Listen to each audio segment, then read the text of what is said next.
Sabrina 70s comic issue 28. Della talks as if this is the first time she's ever heard that Sabrina does good things and hasn't been performing her share of evil. I have no idea why this comic used this stupid plot point more than once. And it'd be justified if the witches only wanted her to be evil to mortals, then it'd make perfect sense, but no. She tells some normal looking woman to check it out for her. I'm so glad we got to see a non-stereotypical witch for a change, besides Sabrina. But I'm just wondering why she walked right into Della's office dressed like that, if Della's all about playing onto tradition. It turns out Sabrina and Hilda are vacationing in Hollywood.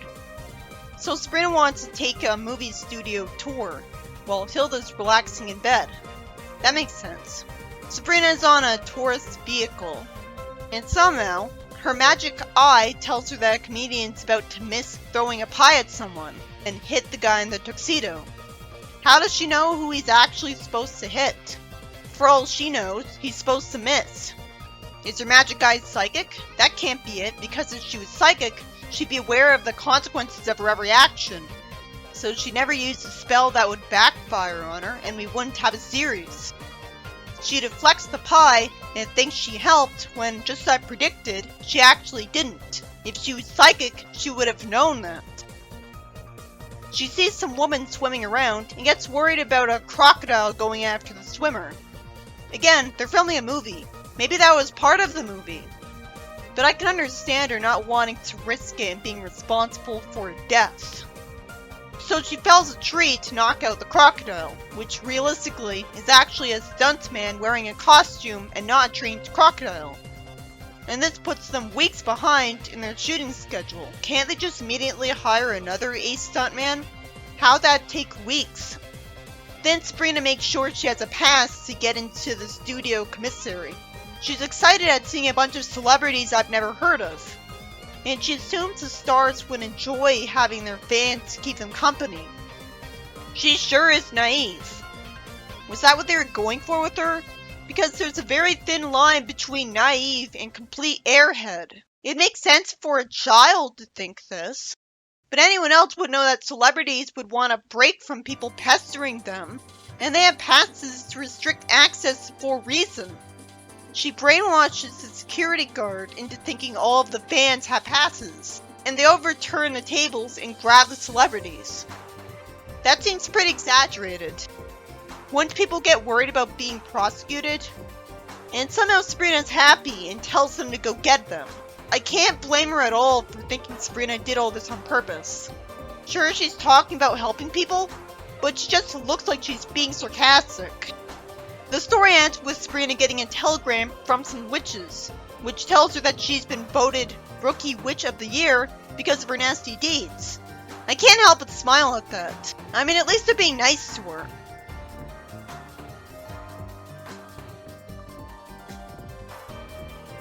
In the next story, a guy at the beach kicks sand at Harvey while running after someone, and when he's rightfully called out on it, he tries to beat him up. Why is an entire page being wasted on the build-up to this? The jerk throws more sand in his face. So Sabrina uses her magic to conjure up a bigger tough guy to bully him after an eternity of waiting. Why does this comic keep spelling contra wrong? The big guy punches the bully and then vanishes, making Harvey wonder where he went. Well, that's still better than Sabrina making Harvey himself win the fight, so that he'll immediately get overconfident and fight someone alone. Because Sabrina didn't get the bully beaten up nearly enough, or simply brainwash him into being good, he tries to attack Harvey again in the ocean, instead of learning his lesson the first time. So when a kid loses his toy, the exaggerated jerk insists on getting it instead for the glory he doesn't deserve. So Sabrina casts a spell so that the toy fish briefly turns into a shark, maybe just in his eyes, and he runs away terrified. Naturally, Harvey assumes the punch he took scrambled his brain. Why didn't it though? In the next story, right after Sabrina's happy to get summer vacation, Hilda enrolls her in a witch school against her will, making her literally even more evil than Enchantra was when she did this in the 90s comic. Then right after she wakes up, at midnight, thanks to her alarm clock and Hilda, Hilda somehow thinks midnight is the best time for witchcraft studies, even though it's been proven that tired students don't learn as well. That's why schools are getting encouraged to open an hour later. Plus, she knows that Sabrina does stuff a lot during the day. It's not like she's saying, I'm gonna give you a magical caffeine pill to undo the negative effects of this. She goes into a school coach, as opposed to just being teleported to school. I guess any mortals who see this place have their memories erased, because I wasn't told this was the other realm. You could have a force field around it to make it invisible, and a spell that would cause anybody going towards it to decide not to go towards it. Sabrina sees a creepy looking school. I love seeing the broom parking lot. And Sabrina naturally asks what's to learn about broom flying. Somehow, Sabrina will serve as the test model. These other witches look nice though, so maybe Sabrina's not the only one with an ugly curse. But if she had the curse too, she would mention it to Sabrina and be glad she's not alone. Are these non-ugly witches all half-witches? Sabrina flies a broom in a rainy room that simulates all sorts of weather. What's to learn about broom flying? Just do what you want. Sabrina says she'll be expected to memorize over 100,000 curses and spells this summer. What's the point of that? Rote memorization is not a respected educational method anymore for a reason. Witches would have moved past that by now. What kind of interjection is holy werewolf? And what's the difference between a charm and incantation? Somehow there's a phrase needle sticking instead of the teacher just saying hexing. And Sabrina gets insulted by the teacher for doodling a heart on her desk. So she has to write the same sentence 1,000 times in the detention room. As I wonder why the writer thought we'd enjoy the story. Just because she didn't focus on nasty thoughts. The only person she'd have nasty thoughts about here is a teacher. But I bet she'd be punished for that. Which would only make the teacher look like a hypocrite and moron. What else did she expect? But I'd rather her be punished for lashing out at the teacher, because then she'd at least get to dish out what she's taking, and it makes sense. Couldn't she have just reversed time so that she wouldn't get punished? She does that later. I wish I saw Sabrina warp home, and then it could be explained that Hilda would just warp her back there. But Ambrose always takes her side. Wouldn't she just get Ambrose's help? Wouldn't she warp Ambrose to her? Sadly, the story has a sad and inconclusive ending. As Sabrina said, she's looking forward to going back to Riverdale High again in September. So it doesn't end with Hilda being convinced to take her out of school, or brainwashed into it. Or Sabrina intentionally getting herself expelled from it.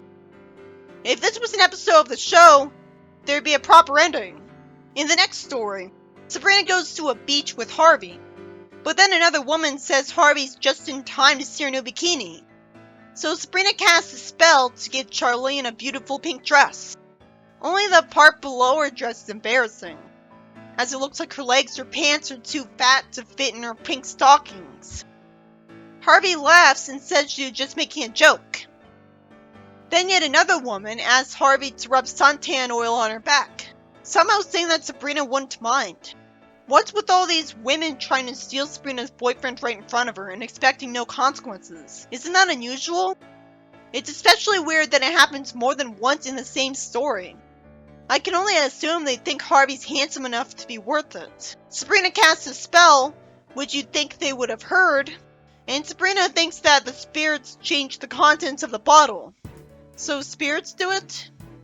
I mean, that would explain the apparent sentience of magic, where it somehow knows something the witch doesn't.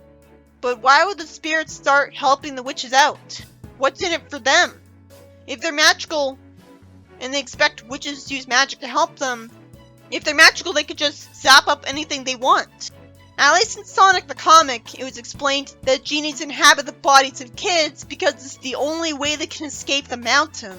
So Sabrina's magic caused a bunch of dogs to surround the girl, who runs away as Sabrina thanks the spirits. That's the only time any spirits have been mentioned so far. Is this just a one-writer thing? Then Harvey's greeted by the new lifeguard, who just happens to be a woman. And after everything that happened today, That's enough of an excuse for Sabrina to get suspicious of her too. But fortunately, she doesn't do anything to hurt her, and instead makes some people in the ocean call for help, so she has to run away.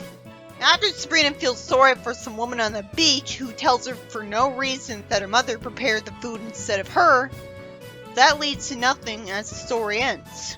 The first story is about one of Della's spies being told to spy on Sabrina in Hollywood to catch her doing good deeds because somehow there's reports of Sabrina doing that on Earth. But because all of Sabrina's good deeds backfire, even when she really should have anticipated it, Sabrina gets complimented for being an evil witch. In the second story, witch is needlessly dragged out at first. A distractingly one-dimensional cliché beach bully threatens Harvey because he kicked sand in Harvey's face by accident. It'd make more sense if Harvey accidentally kicked sand in his face to provoke him. So Sabrina uses magic to summon a tough guy to punish him, being surprisingly smart. And because he still wants revenge on Harvey because the tough guy didn't hurt him enough, Sabrina makes him hallucinate a shark to scare him away. I'm too distracted by how confusing the bully was. He decided to bother Harvey way too easily. I guess he has a really stressful life. The third story is about Hilda making the really unsympathetic decision to force Sabrina to go to a witch night school in summer vacation, which goes exactly as you'd expect. Except it doesn't end with her not having to go to the school anymore. The teacher's a jerk, the end. And it didn't convince me that it makes sense that there'd be so much to learn about something as simple as imagining stuff to make stuff happen, and broom flying. I don't buy that there would be even 10,000 spells, unless they're being extremely specific about it. And the fourth story is about Sabrina making sure women on the beach don't lure Harvey away from her by abusing her powers. At least the lifeguard wasn't actually flirting with him. But it was already confusing that this happened twice in a row. It's never explained what all the girls see in him, and why they think they can get away with that in front of Sabrina.